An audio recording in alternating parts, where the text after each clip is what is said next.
Hi, Liz from Stockport Sling Library here. Just going to do a quick review of the Infantino in-season buckle carrier.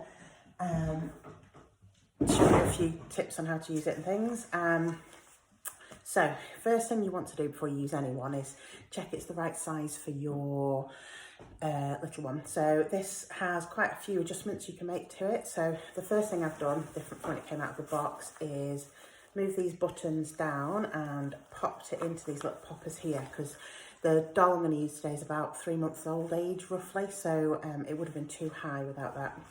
The other thing it has is, if you look at the bottom, it has these little sliders that you can adjust to get it to the right width for your baby, and then you can click it down so it doesn't slide out again.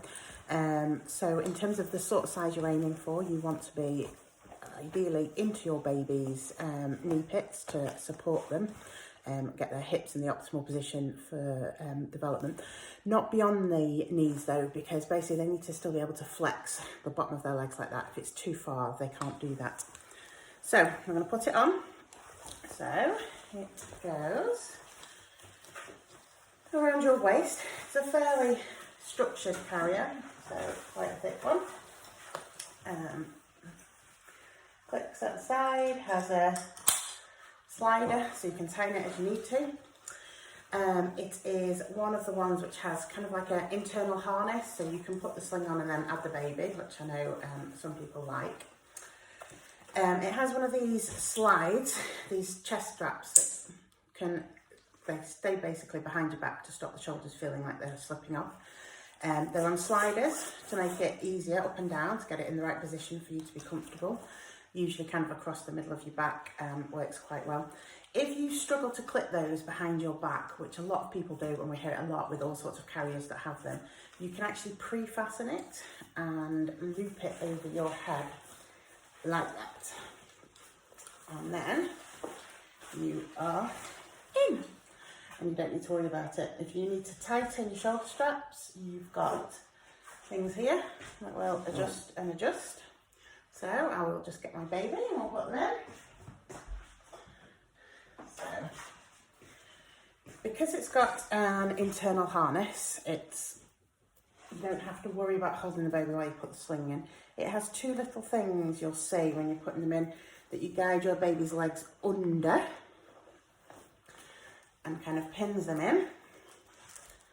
So then hopefully with the width you can see that's not going past that baby's knee there or there.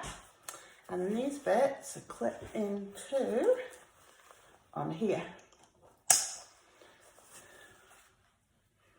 I have to clip my hair.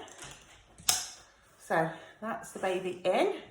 You don't want this above the ears, so that's why I was saying before, I've adjusted this from not being buttoned in up here to being popped down. Now what's clever about this carrier is they've got a lot of different layers, because they've tried to address the problem of the British weather and many seasons in one day. So if it's maybe a little bit, if it's warm, they've got this mesh level here, so that's breathable, you've got some airflow. If it's maybe a bit cooler, you can pop this layer across. And there you go, you've got one. If maybe it's got a little bit colder again, you can do another layer. So you've got another snug layer.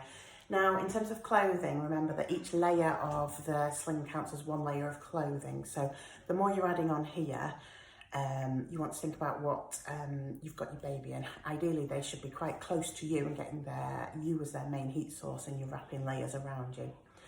Now, a question we always get asked a lot in the library is, what do I do when it's raining? So this carrier is also attempting to think of that. So down here, you've got a handy little pocket for some things, but tucked in just behind that is a rain cover. Now, I have seen a few different versions of these instructions, and I wouldn't clip it quite where it says, because what we don't want to do is do it over the baby's head, because you need to be able to see your baby's face at all times. But it can do a little bit like that, and you can cover it if you need to. So there's lots of other options if it's raining. Obviously your hands are free, so you can use an umbrella, you can have something that wraps around both of you, a raincoat, an oversized one with a zip-in panel. There's lots of options. In terms of, just to remind you of the ticks to check we're all there, so this is nice and tight as a sense check. If you support your baby's head and lean forward, shouldn't move feel their body moving away from you. In view at all times, so yep, I can see them. There's no material over their face. I've got a nice clear view like that. They're nice and their back is nice and supported. They're close enough to kiss and their chin is not on their chest. So that is the Infantino in season. If I show you how to get your baby out now, so you can unclip these bits that you've clipped in. At this point, start having a hand on your baby because obviously you're getting it a bit looser. And then I would probably do these side bits here, which are the harness bits that were pre-fastened when you put it on. So before you put it on again, pre-fasten them. But then that gives you the ability to get your hands on your baby. Those are those little bits I was talking about, their legs going in. And then you can put your baby down somewhere safe and take the sling off. Any questions, as always, just send us a message. Thank you.